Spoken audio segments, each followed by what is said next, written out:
We are well inside the 5-minute gun, Heat 1A. We have 5 boats up and running, one attempting to leave the pit area.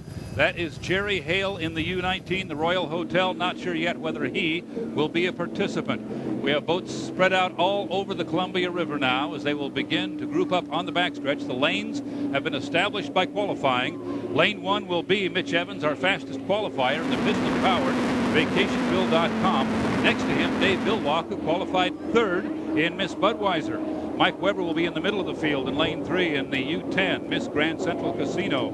Nate Brown and the Elstrom family's Miss Elam Plus. A lot of speed out in lane 4, and then Ken Muscatel in the black boat. The Silver Dollar Casino presents Miss Rock will be in lane 5, and way on the outside, if he gets it up and running, would be Jerry Hale. Doesn't look like he will be answering the bell, Scott. You got to be up and running at the 1-minute gun, and we are just about there now as they form up on the backstretch. Mitch Evans can control this thing from the inside if he makes a good start in the piston boat. Well, this should be one heck of a race. It's really going to come down to the start, and Mitch is going to need to get off to a good start. Budweiser's a real tough customer, and Dave's going to run him hard. But I believe Mitch, by having the inside, will have somewhat of an advantage. But we need to watch the start close. It appears they're a little bit early heading up to the turn number 3. Far cry from the old days when Mitch had that big old heavy boat and had to battle it through the turns. Now he can go into lane 1 and hold it right on the buoy line. Yeah, that new boat is quite phenomenal. The Coopers did a heck of a job. It's a Dale Van Wieringen designed boat. And it's really funny to see the turbine guys scream for more fuel. They didn't mind the last 20 years when they're beating up on that boat, but they're going to have their hands full with this one. It looks like we're getting off to a pretty good lineup here. They're at the apex of the west turn now, turning toward us. A couple of boats getting close together there in lanes 2 and 3. Mitch on the inside is back a bit. We can see that now as they come down toward the start and into the first turn. Evans is back a little bit in lane 1. Bilwalk appears to have made a perfect start at Miss Budweiser, Scott, and we've seen him do that a lot over the years. But look at Mitch come. Boy, that thing has some top end. He's running about 210, 215 right now into the first turn, and he's rocking. He really has it running light. The piston boat on the inside making a great turn at the apex. It's going to be Mitch Evans coming off the first turn at the exit pin. The piston power out ahead. We know that in the rooster tail right there is the Budweiser. We can see the M-Core also. There are 4 boats, Scott, in that lead rooster tail, so a very close race so far, but a great first turn by Mitch Evans. Yeah, that boat just handles so extremely well, but Dave Bilwalk is sitting right on his hip. What Mitch is going to want to do going through turns 3 and 4 appears try to move him out and move the whole field out. You can see the Budweisers right alongside of him as we speak. It's a great boat race coming down to finish lap 1 now. You have piston power on the inside. Mitch Evans turns it left to head for start finish to finish lap 1. And look at this. All 4 boats are side by side now. The only one back a ways is Ken Muscatel just going into the turn. It's the Budweiser by a little bit at the end of lap 1. Here they come into the turn, Scott.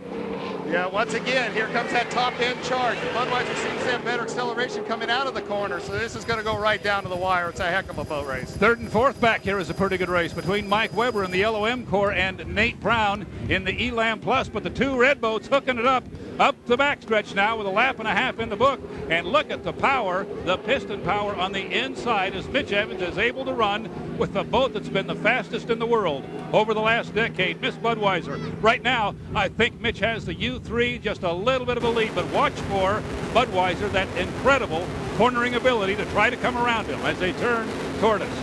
Yeah, he really needs to push on him coming off the corner here. You can see he's about lane 3 coming off. That's what he needs to do. He needs to push him out and push him down the racetrack. He needs to control the racetrack from the U3's point of view. Coming down to finish lap 2, they will be halfway through this 4-lap Heat 1A, and there is absolutely nothing decided so far. They are side by side. Coming into the first turn again, look at the boat ride, both of them riding beautifully at the turn, hopping a little bit, and Mitch Evans now has the U3 about 3 boat lengths ahead of Dave Bilwalk and Miss Budweiser. Always hard to get around anybody in this turn, Scott, so Bilwalk's going to have his hands full with the piston boat. He lost some ground in that turn.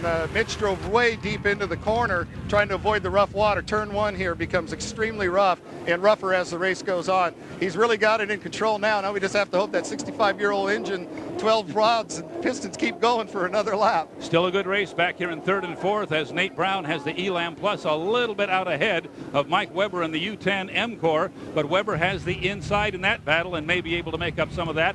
Now a pretty good lead for Mitch Evans and the piston-powered U3 swings it a little bit wide, making Villwock guess where the left turn is going to be. And Mitch Evans is going to come down and finish lap 3 with a pretty good lead over the second-place boat, Dave Villwock in Miss Budweiser. And the Piston fans on the shore love it. But watch Villwock. He's going to go to the inside. He's gone to the inside, but they're going to tell Mitch on the radio that he's in the inside. Watch him cut the corner off here.